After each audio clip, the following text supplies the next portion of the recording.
Une femme noire est expulsée d'un concessionnaire automobile et le lendemain, la Rolls-Royce de son mari milliardaire arrive. Elle a senti le regard de mépris avant même que les mots ne soient prononcés. Vêtue d'un simple jean et d'un chemisier décontracté, Elise Morgan se promène parmi les voitures de luxe tandis que les vendeurs chuchotent. Lorsqu'elle désigne l'Aston Martin bleu nuit, le directeur des ventes rit ouvertement. « Chérie, ces voitures sont vendues à partir de 350 000 $. Peut-être que le secteur de l'occasion est plus approprié pour vous. » Humiliée, elle est partie sans dire un mot. Ce qu'il ne savait pas, c'est que le lendemain, la vie de ces vendeurs allait changer à jamais lorsque son mari, Victor Morgan, l'un des hommes les plus riches du pays, gara sa Rolls-Royce Phantom devant la concession. À l'âge de 34 ans, Elise dirigeait l'une des plus grandes fondations soutenant les enfants réfugiés de la ville. Diplômée en relations internationales, elle a bâti sa carrière indépendamment de la fortune de son mari. Ses cheveux naturellement bouclés encadraient un visage aux traits marqués, dont les yeux sombres reflétaient la détermination et l'intelligence. Ce matin de printemps, la concession Elite Motor étincelle sous le soleil, ses murs de verre exposant Ferrari, Lamborghini et Porsche comme autant de bijoux dans une vitrine. Elise entre d'un pas décidé, laissant le taxi s'éloigner. Elle voulait offrir un cadeau à sa jeune sœur, Zara, qui venait d'obtenir son diplôme de médecine après des années de lutte et de sacrifice. James Reynolds, le directeur des ventes, remarque immédiatement la femme noire aux vêtements simples qui entre dans son magasin. Âgé de 45 ans et ayant vendu des voitures de luxe pendant 3 décennies, il pensait pouvoir repérer une vraie cliente à des kilomètres. Il ajuste sa cravate italienne et fait un geste subtil pour que 2 agents de sécurité gardent l'œil ouvert. « Je peux vous aider ?» demande un jeune vendeur appelé Noah, qui s'approche avec un réel professionnalisme. « Je suis intéressé par l'Aston Martin DB11 bleu nuit », répondit Elise en désignant le véhicule sur le plateau central. Avant que Noah ne puisse répondre, James intercepte la conversation. « Je vais m'occuper de notre visiteur », dit-il avec un sourire qui n'atteignait pas ses yeux. « Vous cherchez quelque chose de particulier aujourd'hui, madame ? Oui, j'aimerais voir la DB11, s'il vous plaît. » James examine Elise de fond en comble. « Ce modèle est proposé à partir de 350 000 $, souligne-t-il lentement, comme s'il s'adressait à un enfant. « Vous cherchez peut-être notre succursale de voitures d'occasion ?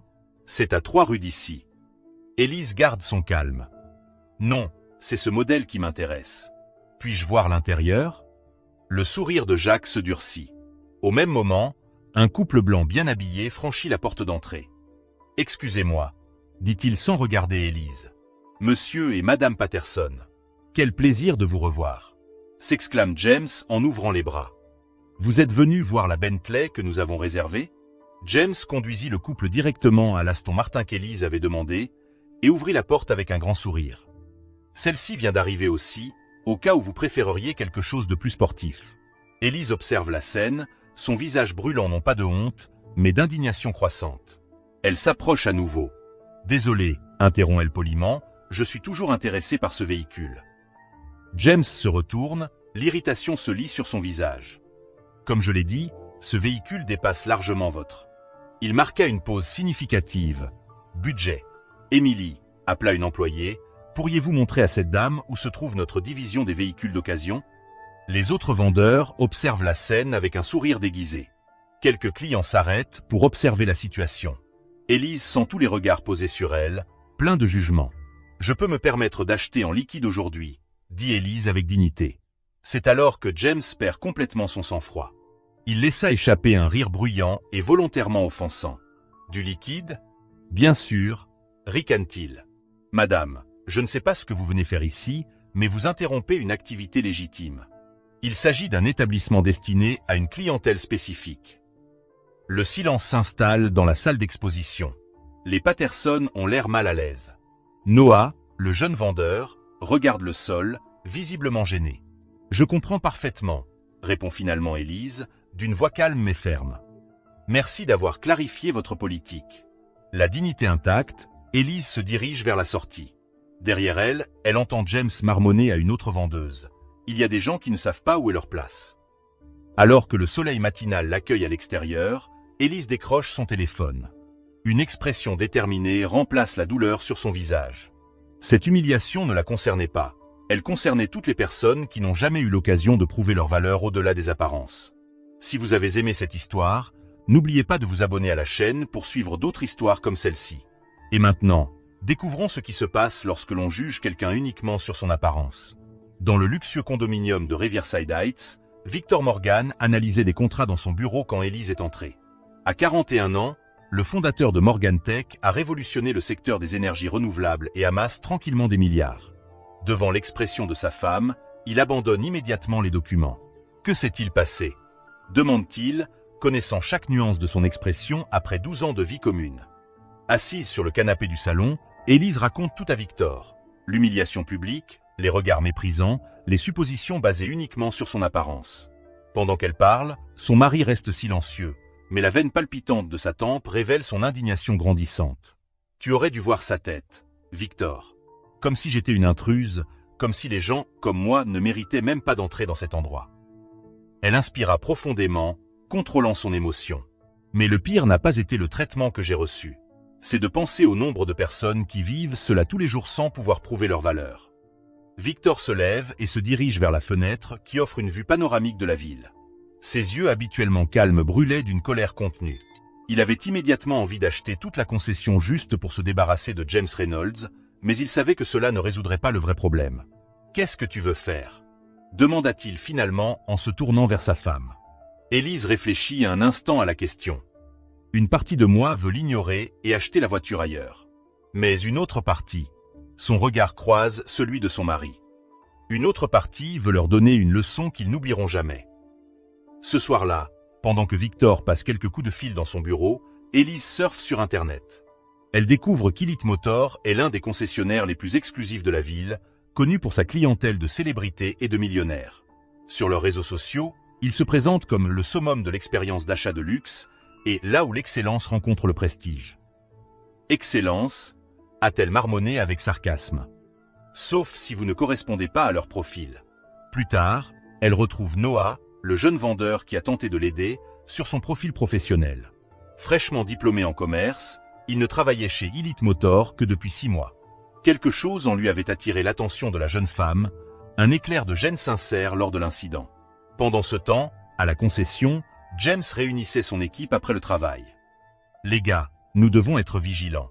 De plus en plus de gens viennent ici juste pour rêver, prendre des photos pour les médias sociaux ou, pire, nous faire perdre notre temps.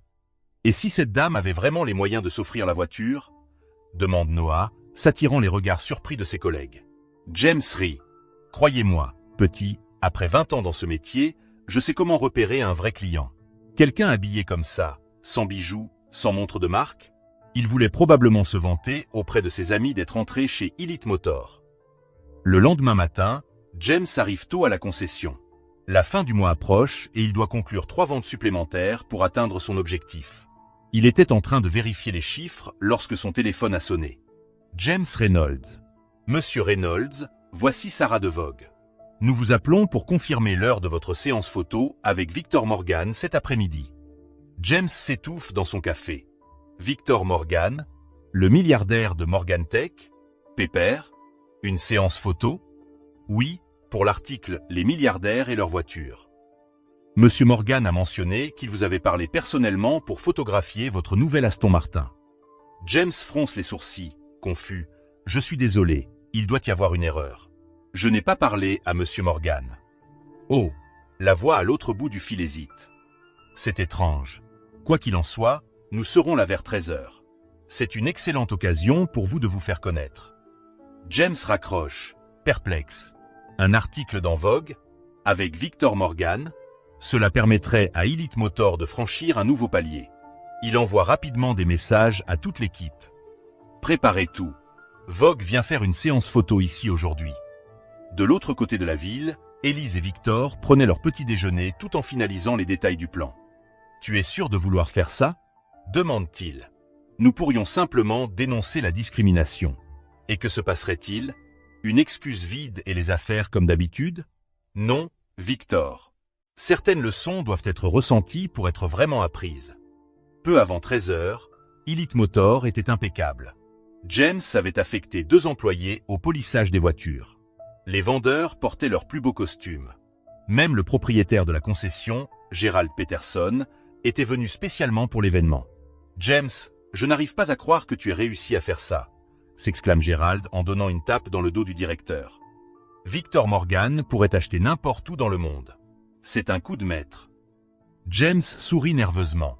Quelque chose ne va pas, il n'a pas conclu d'accord avec Morgan. Mais comment pouvait-il risquer de rater une telle occasion? À 13h précises, les portes de la concession s'ouvrent. Ce n'est pas une équipe de Vogue qui entre, mais un vieil homme portant une pile de journaux. « Livraison pour Monsieur Reynolds », dit-il en laissant les journaux sur le comptoir de la réception et en se dépêchant de partir. James prend le journal qui se trouve en haut de la pile. C'était le Financial Times du jour. Sur la couverture, un petit encart attire son attention. Morgan Tech annonce une expansion mondiale de 2 milliards de dollars. Confus, James feuillette le journal jusqu'à ce qu'il trouve l'article complet. Victor Morgan est là, debout à côté d'une femme qui lui semble étrangement familière. Le texte mentionnait « accompagné de son épouse, Elise Morgan, directrice de la Fondation New Horizons pour les enfants réfugiés ». Le sang de James se glaça lorsqu'il prit conscience de la situation. La femme qu'il avait humiliée et expulsée la veille était Elise Morgan, l'épouse du milliardaire Victor Morgan. Celle-là même qui, selon l'article, avait aidé son mari à remporter de précieux contrats internationaux grâce à son travail humanitaire. Monsieur Reynolds, Noah s'approche, Vogue ne vient pas. James n'arrive pas à parler. Il tenait le journal si fort que ses doigts étaient blancs. Au même moment, le grondement distinct d'un puissant moteur retentit à l'extérieur. Tous les regards se tournèrent vers les portes vitrées, où une Rolls-Royce Phantom bleu nuit était garée majestueusement dans l'allée. Le moteur de l'imposante Rolls-Royce Phantom se tait, et un silence absolu enveloppe Elite Motor. À travers les portes vitrées, tout le monde observa un chauffeur en uniforme sortir du véhicule et ouvrir la porte arrière avec des gestes précis et élégants. Victor Morgan en sortit, sa présence imposant immédiatement l'atmosphère. Grand, costume impeccable, posture d'une autorité naturelle, il ajuste discrètement sa montre, une Richard Mille à 700 000 $. Son regard calculé balaie la salle d'exposition avant qu'il n'entrât pas délibérément lent. James sentit son cœur s'emballer, alternant entre la panique et un soudain espoir professionnel. C'était Victor Morgan, le milliardaire discret dont les apparitions publiques étaient rares. L'homme dont la fortune pouvait acheter non pas une seule voiture, mais toute la concession. Et d'une manière ou d'une autre, il était là. Peut-être que l'article de Vogue n'était pas un canular après tout. « Bonjour », salue Gerald Peterson, le propriétaire, en s'avançant rapidement. « Bienvenue chez Elite Motor, Monsieur Morgan. C'est un honneur incroyable de vous accueillir. » Victor hocha légèrement la tête, ses yeux parcourant méthodiquement la pièce. Victor acquiesce légèrement, son regard parcourant méthodiquement la pièce. « Je cherche Monsieur James Reynolds. » James s'avance, déglutissant sèchement. « C'est moi, Monsieur Morgan. C'est un privilège de vous rencontrer. » Victor l'évalue un instant. « Vous êtes exactement comme ma femme l'a décrit. » La phrase était suspendue dans l'air comme une bombe sur le point d'exploser. Jacques sentit le sang se retirer de son visage. « Votre femme ?» demanda-t-il, même s'il connaissait déjà la réponse. « Oui, Elise Morgan. Elle était ici hier, » répondit Victor avec un calme menaçant. Elle portait un jean et un chemisier décontracté. Intéressée par l'Aston Martin DB11 bleu nuit. Toute la salle d'exposition semble s'être figée. Gerald Peterson jeta un regard incrédule de James à Victor. Les autres vendeurs échangent des regards nerveux, reculant lentement pour créer une distance de sécurité. « Monsieur Morgan, il doit y avoir un malentendu », commence Gerald, essayant désespérément de sauver la situation. « Notre politique est de traiter tous les clients avec le plus grand respect. » « En fait, » interrompt Victor, « je ne suis pas ici pour écouter les mensonges de l'entreprise. Je suis ici parce que j'aimerais voir la même voiture que ma femme a essayé d'examiner hier. » James est paralysé, sa carrière s'effondre sous ses yeux. « Certainement, Monsieur Morgan », s'exclame Gerald. « James, pourquoi ne montrez-vous pas tout de suite la DB11 à Monsieur Morgan ?» Les jambes tremblantes, James conduisit Victor jusqu'au véhicule sur la plateforme centrale.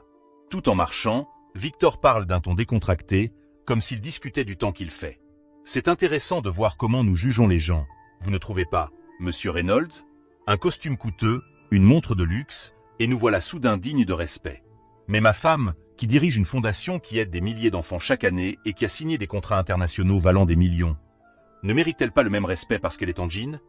James ouvre la porte de l'Aston Martin, les mains visiblement tremblantes. « Monsieur Morgan, je m'excuse sincèrement s'il y a eu un malentendu avec votre femme. Nous apprécions tous les clients. N'insultez pas mon intelligence, » dit Victor en balayant du regard l'intérieur du véhicule. « Le traitement que ma femme a reçu a été constaté par plusieurs clients et employés. C'est alors que Noah, le jeune vendeur, s'approche timidement. « Monsieur Morgan, je peux dire quelque chose ?» Victor se retourne et arque un sourcil. « Bien sûr. J'ai essayé de m'occuper de votre femme hier, avant d'être intercepté. Monsieur Reynolds l'a traité de manière discriminatoire, lui suggérant de chercher des voitures d'occasion et déclarant que ces véhicules étaient destinés à une certaine classe de personnes. » Un murmure parcourt la salle d'exposition. Gerald Peterson semble sur le point de s'évanouir. « Merci pour votre honnêteté, » dit Victor à Noah, avant de se tourner vers James. « La voiture a l'air exceptionnelle. J'aimerais discuter de l'achat. » Une lueur d'espoir brille dans les yeux de James. Peut-être pourrait-il sauver quelque chose de cette catastrophe. « Absolument, Monsieur Morgan. Je serais honoré de m'occuper personnellement de votre achat. Nous pourrons discuter des détails dans mon bureau. » Victor sourit, un geste froid qui n'atteignait pas ses yeux. « En fait, je préférerais que ce soit Noah qui s'occupe de la vente. »« Noah ?» s'exclama James, incapable de cacher sa surprise. « Mais il n'est avec nous que depuis 6 mois. Moi, avec mes décennies d'expérience. »« De l'expérience en matière de discrimination » ajouta Victor. « Je préfère travailler avec quelqu'un qui traite les gens avec dignité, quelle que soit leur apparence. » Les portes de la concession automobile s'ouvrent à nouveau. Cette fois, c'est Élise qui entre, accompagnée d'une équipe de tournage et de photographes. Vêtue avec une élégance professionnelle, elle s'approche directement de son mari. « Désolée d'être en retard, chérie, » dit-elle, suffisamment fort pour que tout le monde l'entende. L'équipe du magazine avait besoin de finaliser quelques détails. Le regard d'Élise croise celui de Jacques, qui comprend alors le piège dans lequel il est tombé. Il ne s'agit pas d'une simple séance photo, mais d'un article sur la discrimination dans le marché du luxe. Monsieur Reynolds, Élise s'adresse directement à lui, d'une voix calme mais implacable. « Me reconnaissez-vous aujourd'hui ?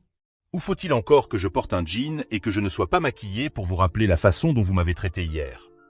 James tente de parler, mais aucun son ne sort. Gerald Peterson intervient désespérément. « Madame Morgan, au nom d'Elite Motor, je tiens à vous présenter mes plus sincères excuses pour le traitement inacceptable que vous avez subi. Je vous assure que nous prendrons des mesures. » « Quelles mesures exactement ? » demande Élise. « Parce que, voyez-vous, il ne s'agit pas seulement de moi. Il s'agit de tous les Noirs, de toutes les femmes, de tous les individus qui ont été jugés sur leur apparence et non sur leur caractère ou leur capacité. Des photographes ont enregistré chaque instant. Les clients présents observent la scène, certains filmant discrètement avec leur téléphone portable. Ce reportage, poursuit Élise en indiquant l'équipe qui l'accompagne, n'était pas censé porter sur la discrimination. Il devait porter sur la manière dont les entreprises de luxe s'adaptent à une nouvelle génération de clients. Mais vous nous avez donné une histoire bien plus importante à raconter. La tension qui régnait chez Elite Motor était à couper au couteau. Gerald Peterson, le propriétaire, alterne les expressions de désespoir et les tentatives frénétiques de limiter les dégâts.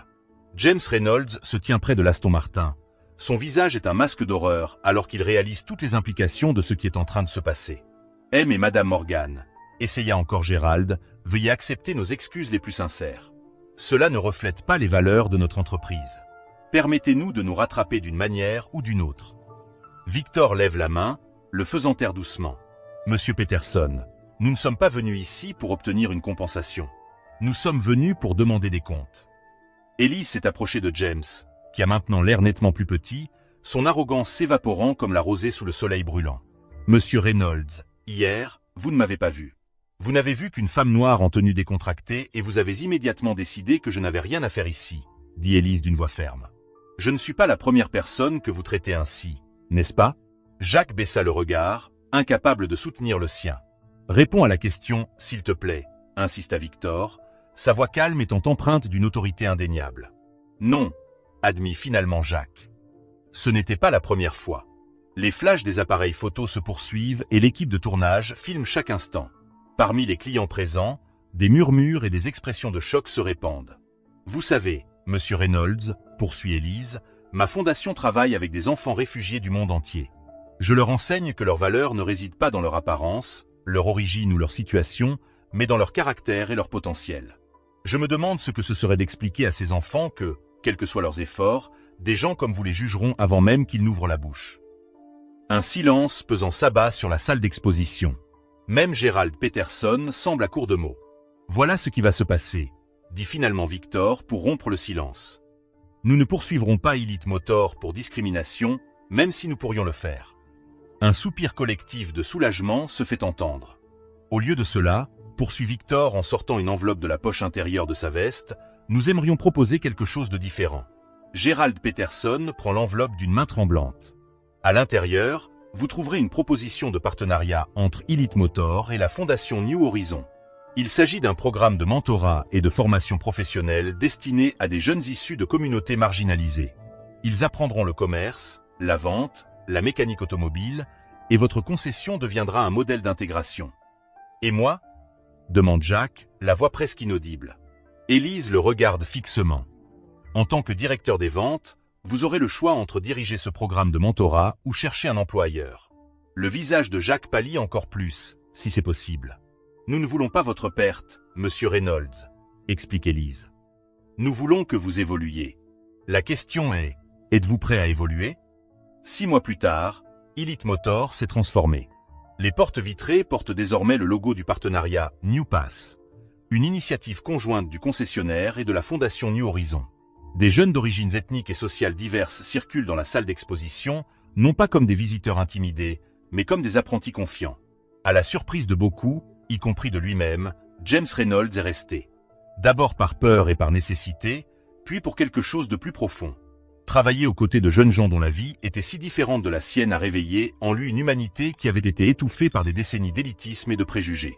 Un après-midi d'automne, Élise arrive pour une visite de routine au programme. Elle porte un jean et un chemisier simple, son style préféré lorsqu'elle n'assiste pas à des événements formels. En entrant dans la salle d'exposition, elle remarque James qui explique les détails d'un moteur à 3 jeunes apprentis. « Madame Morgan », dit James en la saluant respectueusement. « Voici Jamal, Sophia et Miguel, nos meilleurs apprentis de ce trimestre. » Les jeunes l'accueillent avec des sourires radieux.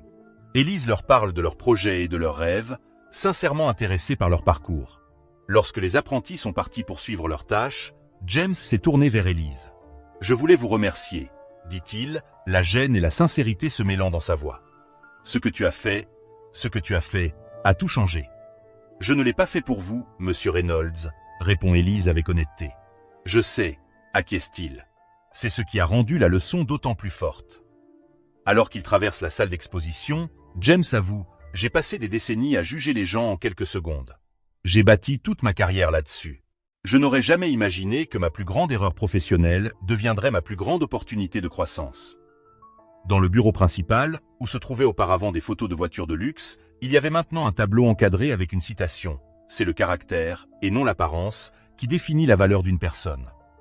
Victor est venu chercher Élise et a garé son Aston Martin DB11, le modèle qui a déclenché toute l'histoire, devant la concession. « Comment c'était ?» demande-t-il alors qu'il démarre. Élise sourit. Transformateur. Le programme fonctionne mieux que nous l'avions imaginé. Sur la banquette arrière se trouvait un dossier présentant les résultats du premier semestre. 16 jeunes formés, 10 embauches effectives dans des concessions de luxe et un changement culturel qui se propageait dans tout le secteur. Vous savez ce qui m'impressionne le plus ? Commente Élise en regardant la concession par la fenêtre de la voiture. Nous n'avons pas eu besoin de détruire pour reconstruire. Parfois, la vraie révolution consiste à offrir aux gens la possibilité de voir le monde d'un autre œil. Victor acquiesce et serre doucement la main de sa femme. C'est pour cela que je suis tombé amoureux de toi. Tu ne cherches pas à te venger, tu cherches à te transformer. Ce jour-là, une leçon puissante a résonné bien au-delà des murs d'Elite Motor. Le véritable luxe ne réside pas dans les voitures que nous conduisons ou les vêtements que nous portons, mais dans la capacité à voir la dignité inhérente à chaque être humain, quelle que soit son apparence. Si cette histoire vous a touché, n'oubliez pas de vous abonner à la chaîne pour d'autres histoires de ce genre. Partagez dans les commentaires si vous avez déjà été jugé pour votre apparence ou si vous avez déjà fait l'erreur de juger quelqu'un trop hâtivement. Rappelez-vous toujours que les plus grands trésors se présentent souvent dans l'emballage le moins attendu et que les personnes les plus précieuses sont rarement celles qui ont besoin d'afficher leur valeur par des symboles extérieurs.